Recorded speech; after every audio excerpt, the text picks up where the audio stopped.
Kenny, thanks for joining us, and how are you enjoying Sweden so far? Doing well, man. I'm tired. I got in this morning, try to walk around, stay awake, but gonna get some dinner and call it a night. I'm tired. Meatballs, traditional in Sweden? I don't know. I don't know if it's gonna be meatballs. I'm gonna try to get something relatively healthy so I can not get sick. We'll see. So let's start with the main event switch. Gustafsson out, he had that cut over his eye, took 3 stitches. Yesterday Dana White was kind of kicking off about it, saying, it's a stupid decision for the Swedish Federation to prevent him fighting, but as a former fighter yourself, you've probably had 1 or 2 cuts over the eye. You know a thing or two about cuts reopening? Yeah, I mean, there was probably maybe 3 fights in a row where I had a cut going into a fight. And it's one of those things that, you try to keep quiet, and you want to fight. You train your whole, whatever your training. I was always training, but, the intensity of training and losing the weight and all that stuff, the dieting, you want to fight. As a fighter, you want to fight, and my heart goes out to, Gustafsson and Mousasi, of course, who was in the main event. It's got to be tough for both those guys, very frustrating, and I think it's a lesson. Alex probably should have maybe either kept it quiet or got more stitches in or glued it or whatever to make sure that it looked a little bit more healed than it was, I guess. But it's not his fault. Huge risk. It is. It can be a huge risk. But there's a risk of getting cut in every fight. One knee, one elbow, one punch, it can open up his eye just the same. So.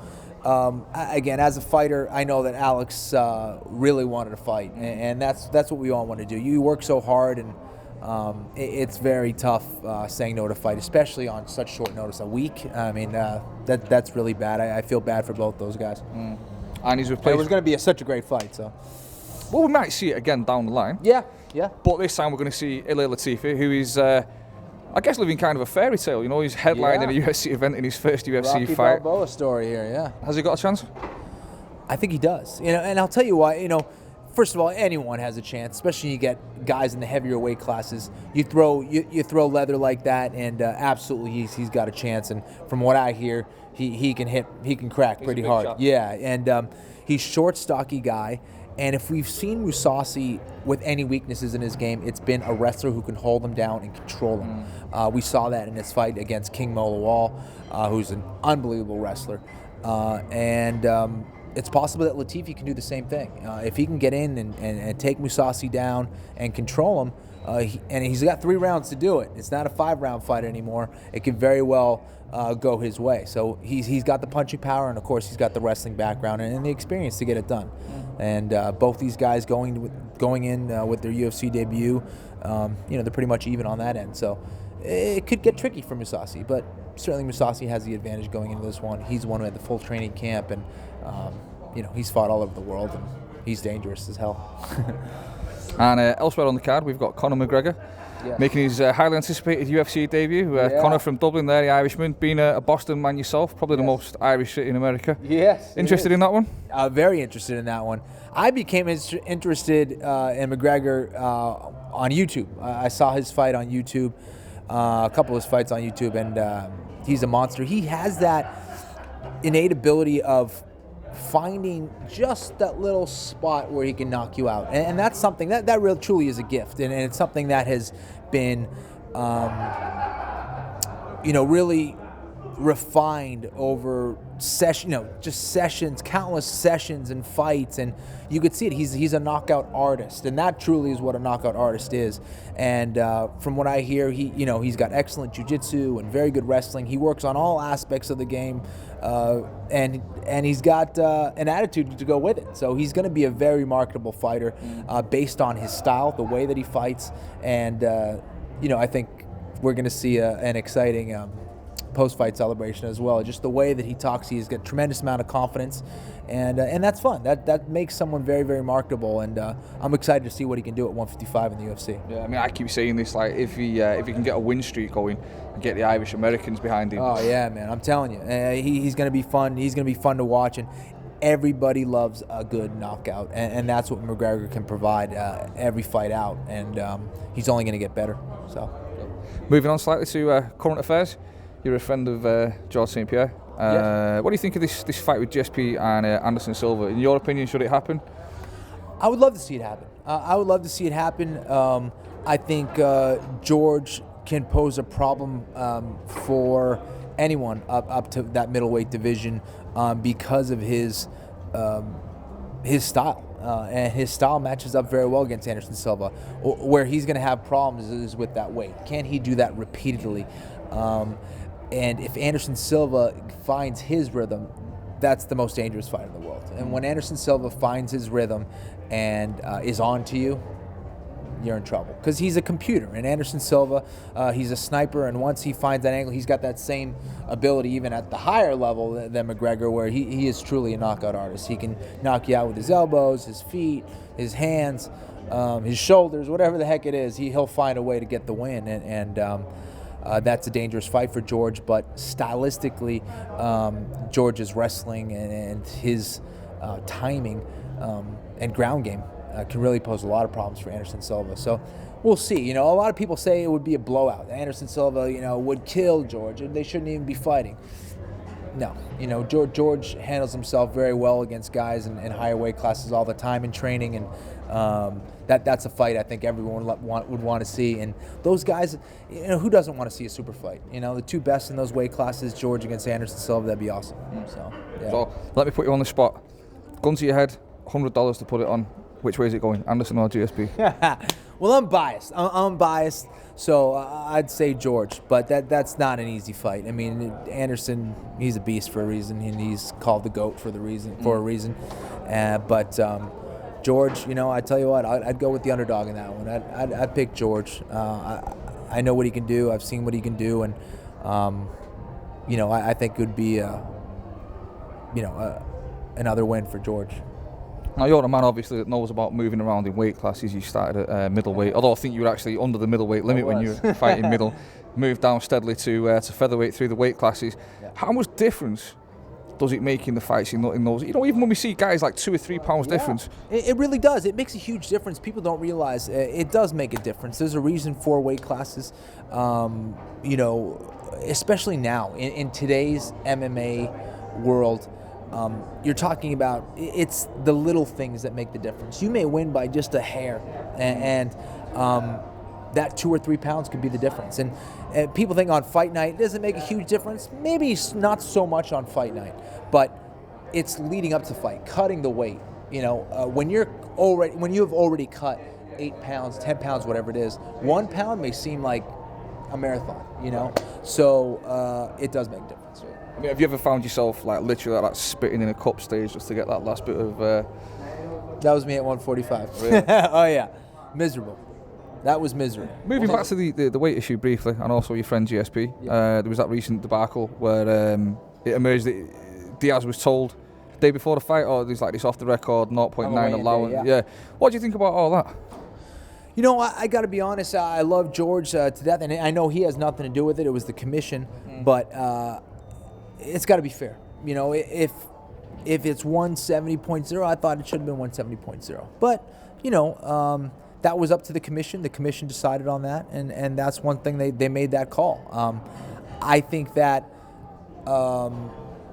if there's nothing in the rule books that says that you can go up to 170.9, they shouldn't have it. And it should be even for everybody. I don't think it would have made a difference in the fight, just because George is a nightmare matchup for Nick, in my opinion. It's a tough matchup for Nick Diaz, who I think is an unbelievable fighter, one of my favorite fighters to watch. But George's style is just a tough one to beat, and I don't think it would have made a difference. But it should have been even for everybody. It should be 170.0 if that's what they've had traditionally, and that's what it says in the rule book. That's what it should be. And speaking of Diaz, who's, how can we put this, a uniquely compelling character. Yeah.